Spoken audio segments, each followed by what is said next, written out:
Olá pessoal, eu sou o professor Deidmar Alves Brice e venho fazer um convite muito especial para você. Vamos fazer poesia?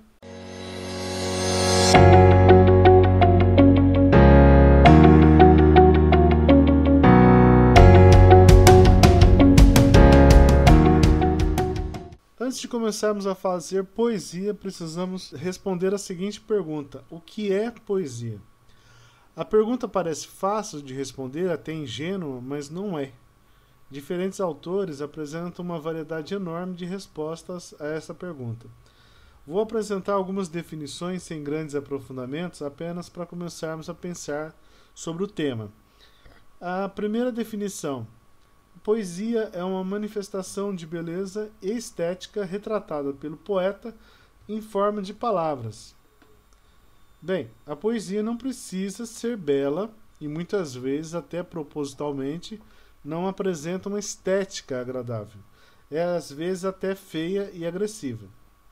Outra definição: a poesia é um gênero textual que se escreve em versos.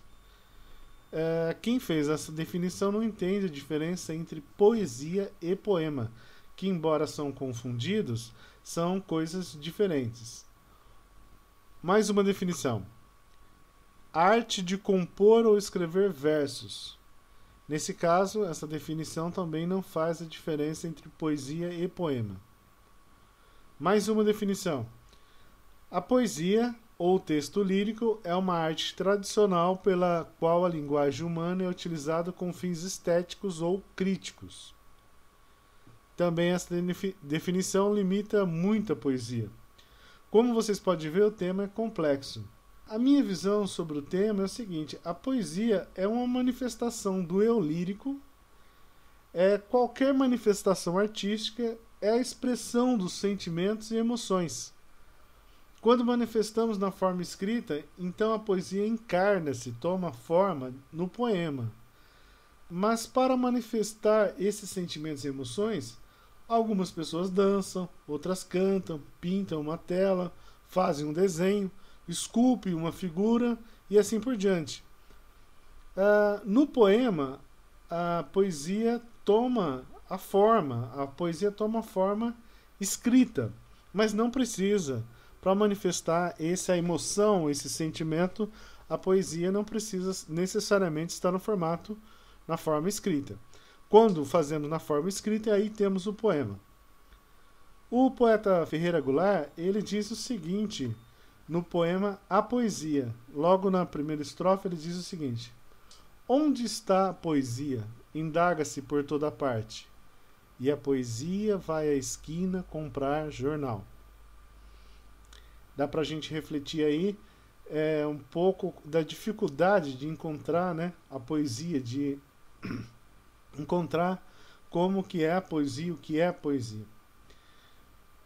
Outro poeta que eu gosto muito, Mário Quintana, também nos traz uma definição maravilhosa no poema Os Poemas. Ele diz o seguinte: os poemas são pássaros que chegam, não se sabe de onde, e pousam no livro que lês.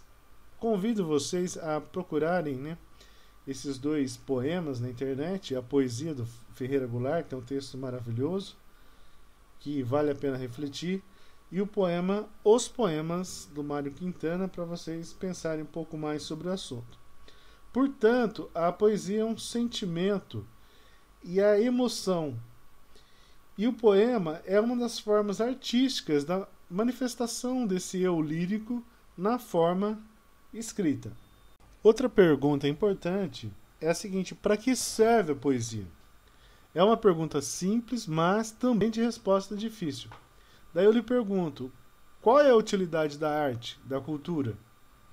Alguns dirão que não tem utilidade, tanto é que atualmente nem temos o Ministério da Cultura no Brasil. E tradicionalmente as verbas das secretarias de cultura municipais e estaduais são as menores. Muitos dirão também que a poesia é inútil, não é essencial em uma sociedade. Mas a poesia, assim como toda forma de arte, desenvolve nossa criatividade.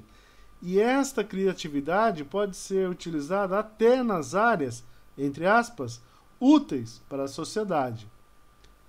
Além disso, a poesia nos ajuda a lidar com as emoções e os sentimentos. A poesia desenvolve em nós habilidades de leitura e escrita e ajuda principalmente no equilíbrio da nossa saúde mental. Se um sentimento de raiva lhe incomoda, a ponto de você querer, por exemplo, agredir alguém, escreva um poema. Esse sentimento vai passar, você vai destilar isso em coisas boas. Se você está triste e isso está te esmagando o peito, por exemplo, escreve um poema também, escreve esse sentimento. É terapia. Isso vai lhe ajudar a lidar com estas emoções. Mas também se você estiver alegre, se você estiver admirado, impressionado com algo muito bonito, algo que te emociona, também escreva um poema. Eternize esse momento. Se expresse e transmita estas emoções boas também que você está sentindo para as outras pessoas. Nós precisamos nos comunicar. A poesia ajuda a formar um cidadão mais lúcido, consciente e crítico também. Eu sei que nada é pior que um peão, um operário, que lê e escreve poesia, mas precisamos sair da concha e nos comunicarmos. E a poesia é uma ferramenta fantástica para isso.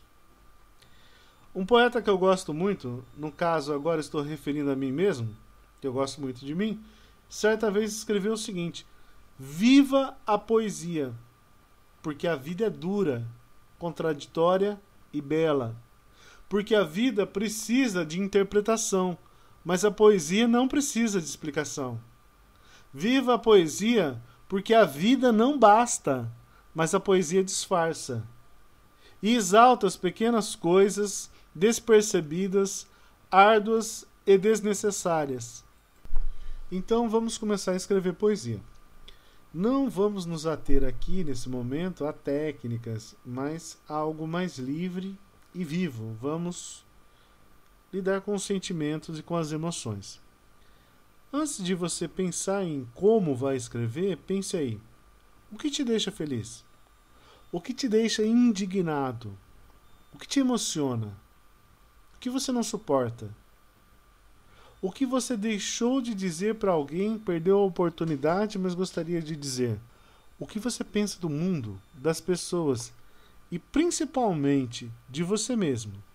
Quem é você? Essas são algumas perguntas que estão aí dentro de você querendo sair e virar um poema. O poeta Mário Quintana certa vez escreveu: minha vida está nos meus poemas. Meus poemas são eu mesmo. Nunca escrevi uma vírgula que não fosse uma confissão. Portanto, escreva no papel seus pensamentos, sentimentos e emoções. Se achar que deve compartilhar o que escreveu com as outras pessoas, compartilhe, mostre. Se é algo que diz respeito somente a você, esconda, guarda, e se você quiser até queime, é seu direito. Sua privacidade é seu direito. Mas lembre-se, embora criamos personagens, todos os textos que escrevemos geralmente são autobiográficos. Sugiro você começar a escrever poemas escrevendo versos livres. No começo, você não precisa se preocupar com rimas, metrificação, ritmo e melodia. Escreva o que você sente, o que lhe vem à cabeça. Às vezes, o difícil é só começar, é escrever o primeiro verso. Então, vou dar algumas sugestões para o primeiro verso se você está com dificuldade para começar. Vamos lá. Se eu morrer antes de você, eu sou, eu não gosto de, eu tenho medo. Se eu nascer de novo, se eu tiver de partir hoje e pudesse lhe dizer uma última frase, eu lhe diria. Estas são algumas sugestões, mas procure dentro de você a sua verdade. Procure também os seus incômodos, aquelas coisas que te preocupam, que te perturbam, que você gostaria de dizer para as outras pessoas, ou para você mesmo. Aliás, esta também é uma das funções da poesia, o autoconhecimento. Vou recitar para vocês agora um poema muito lúdico, muito criativo, do Mário Quintana, para ajudar a inspirar vocês. Preste atenção nos ritmos, preste atenção na melodia e na criatividade do poeta ao encontrar uma criança que está caindo os dentes, né? A gente geralmente não pensa em fazer poesia com um tema desse tipo. Então vamos lá. Chama-se A Porteirinha. 7 anos já fizeste, quando fui te visitar. Fiquei encantado ao olhar, com o sorriso que me deste.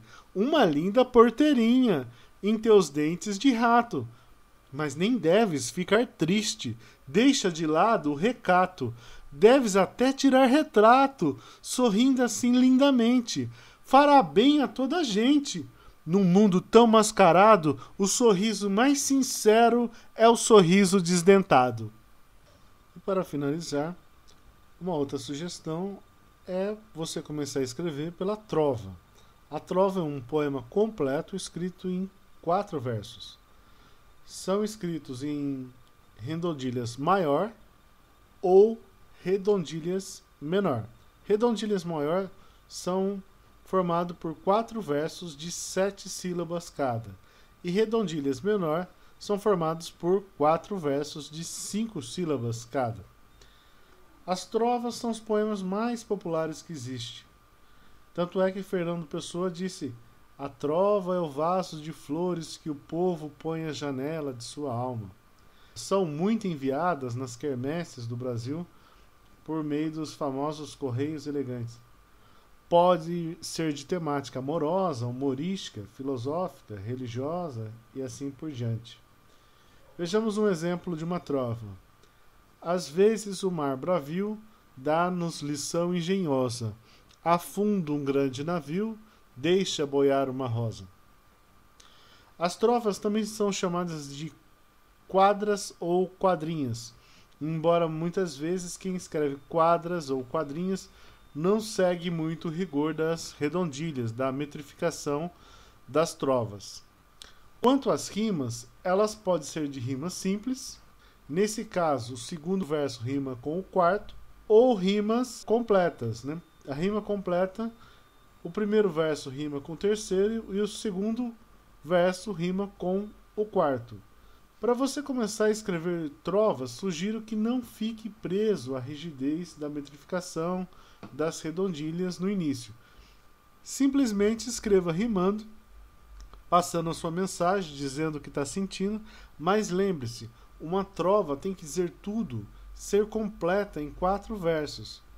Vou recitar um exemplo de uma trova livre que eu fiz no meu primeiro livro, Esperança, que traz que não está muito preocupado com a metrificação e apenas com a mensagem que eu queria transmitir. Vamos lá.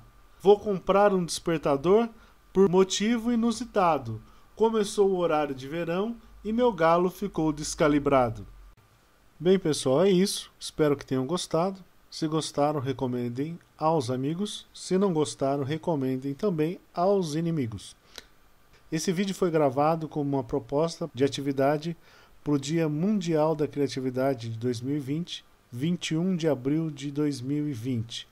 Se vocês gostaram, estou deixando os meus contatos. Entre em contato, envia a produção que você fez, os poemas que você tem escrito. Vamos continuar conversando. Quem sabe nós não gravamos uma continuação desse vídeo.